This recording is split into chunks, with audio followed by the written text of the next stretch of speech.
नमस्कार।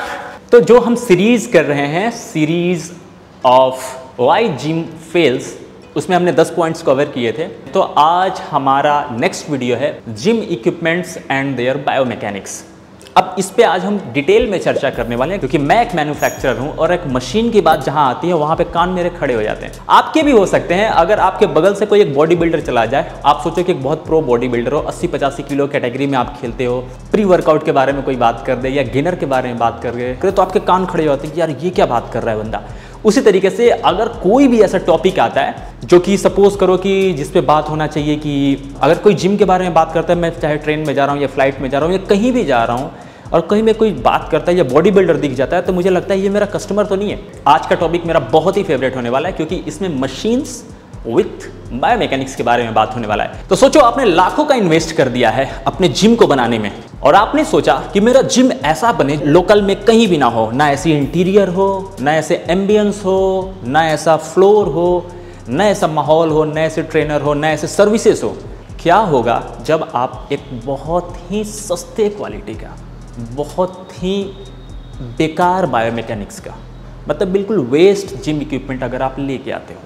आपने इनॉग्रेशन में बुला लिया बहुत बड़े पहलवान को या वहाँ के एमएलए को या किसी भी बड़े आदमी को, और सोचो कि लोग वहाँ पे बहुत आ गए, 25, 30, 50, 100, 200 लोग आ गए जो बॉडी बिल्डर्स थे। अब सबने चेक करना चालू किया मशीन, और उसमें से 50 लोग बोल दें यार बायोमैकेनिक्स में मज़ा नहीं आ रहा, तेरे पैक्ड फ्लाई को चेस्ट पे नहीं शोल्डर पे आ रही है, तेरे बेंचेस जो है ना उसके नीचे सपोर्ट टच हो रहा है, तेरा बेंच का एंगल अच्छा नहीं है, लेग कर्ल में प्रेशर नहीं आ रहा है। कैसा होगा आपका मूड खराब। इनॉग्रेशन के डेट पे ही ऐसा लगेगा कि यार मैं क्या खरीद लाया, और फिर आप उस मैन्युफैक्चरर से झगड़ा करोगे, मैन्युफैक्चरर के बारे में बहुत सारी बातें कहोगे। नुकसान अल्टीमेटली किसका हुआ? आपका।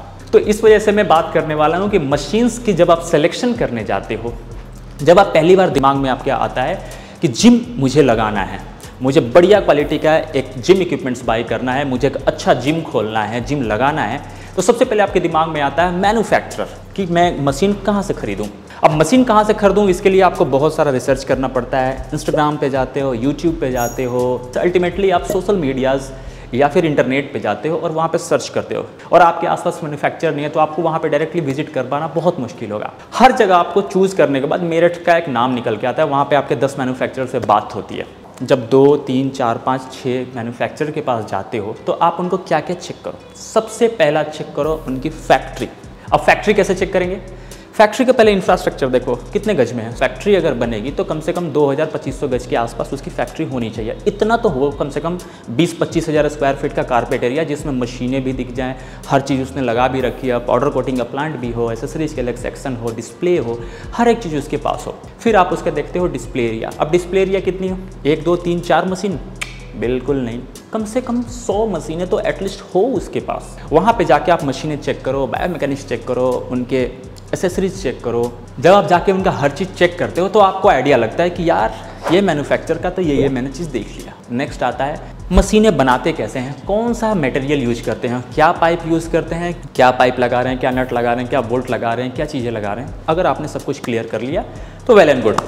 इसके बाद देखो कि पाउडर कोटिंग किस तरीके से होता है, कितना पीपीएम का उनका पाउडर कोटिंग करता है, क्या जो उस पर गारंटी देते हैं, वारंटी देते हैं। देन सब कुछ चेक करने के बाद मशीन बनने से लेकर के, वेल्डिंग से लेकर के, ग्राइंडिंग से लेकर के, पाउडर कोटिंग, सीट बनाना, पैकिंग करना, हर एक चीज़ होने के बाद आप चेक करो उनका डिस्प्ले।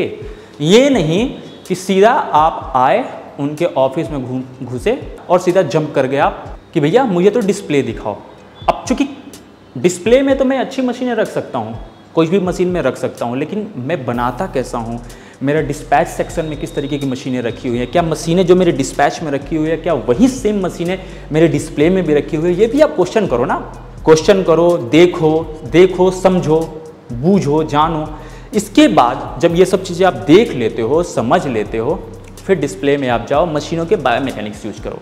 अगर आपको कुछ डाउट्स आता है तो उनके जो भी मैनेजर हैं, सेल्स पर्सन है, आप उनसे बात करो कि सर ये वाला मशीन है, मुझे ऐसा लग रहा है बायोमैकेनिक्स, क्या वो आपको जस्टिफाई कर रहे हैं, सेटिस्फाई कर रहे हैं आपके क्वेरीज को। सब कुछ अगर हो जाता है, फिर आफ्टर ऑल आप बात करने आओ आफ्टर सेल्स सर्विस क्या है।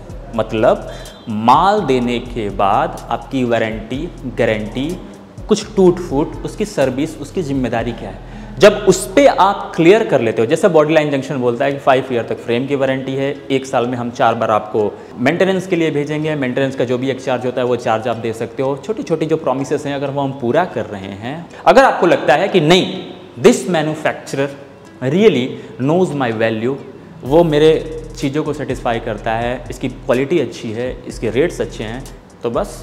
और जब वो मैन्युफैक्चरर आपको बुलाए, जैसे मैं आपको बोलता हूँ 10 दिन बाद आओ, 15 दिन बाद आओ या 20 दिन बाद आओ, आप आओ, मशीनें चेक करो, गाड़ी में लोड करो, इंस्टॉलेशन वाला लड़का गया, फिट हो गई आपका जिम इनॉग्रेशन। ये वीडियो अगर आपको अच्छा लग रहा होगा तो चैनल को सब्सक्राइब करो, शेयर करो उनके साथ जिनको एक जिम लगाना है। Thank you so much. Comment करके अगर बताओ अगर कुछ छूट गया हो तो I will continue with the next video. Thank you so much.